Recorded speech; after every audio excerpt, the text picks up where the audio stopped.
വടക്കേ മലബാറിൽ തോറ്റമ്പാട് അന്തരീക്ഷത്തിൽ മുഴങ്ങി തുടങ്ങി. കടത്തനാടിന്റെ ആദ്യ തിറ മഹോത്സവത്തിന് കൊടിയേറുന്നു. തീക്കുനി ഉമ്മയും കുന്നുമൽ ക്ഷേത്രത്തിലാണ് ആദ്യ തിറ ആഘോഷത്തിന് തുടക്കം കുറിക്കുന്നത്. തെയ്യക്കാലത്തെ വരവേൽക്കാൻ ഒരുങ്ങിയിരിക്കുകയാണ് മലബാറിലെ ഓരോ വീടുകളും.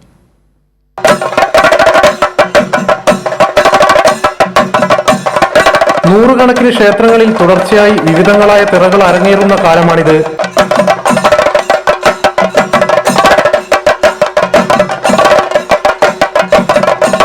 കടത്തനാടൻ ഗ്രാമങ്ങളിൽ തിറ മഹോത്സവം തുടങ്ങുന്നത് ഉമിയൻ കുന്നിലാണ്. തുലാം മാസത്തിലാണ് ഇവിടെ തിറ. ആദ്യ തിറയായതിനാൽ പല നാടുകളിൽ നിന്നും ആളുകളെത്തും. കുട്ടിച്ചാത്തൻ, ഗുളികൻ, ചാമുണ്ടി തുടങ്ങിയവയാണ് ഇവിടുത്തെ പ്രധാന തെയ്യങ്ങൾ. കടത്തനാട്ടിലെ ഏറ്റവും ആദ്യ ഉത്സവം നടക്കുന്ന ഒരു ക്ഷേത്രമാണ് ഉമിയൻകുന്നുമൽ ക്ഷേത്രം. ഈ ക്ഷേത്രത്തിന് ഏതാണ്ട് 400-ൽ പരം വർഷങ്ങളുടെ പഴക്കമുണ്ട്. അപ്പോൾ അങ്ങനെയുള്ളൊരു ക്ഷേത്രമാണിത്. ഇവിടെ പ്രധാനമായിട്ടും തുലാം 5 മുതൽ 8 വരെ എന്ന തീയതികളിലാണ് ഈ കുടുംബക്കാരുടെ വകയുള്ള ഉത്സവം നടക്കാറ്.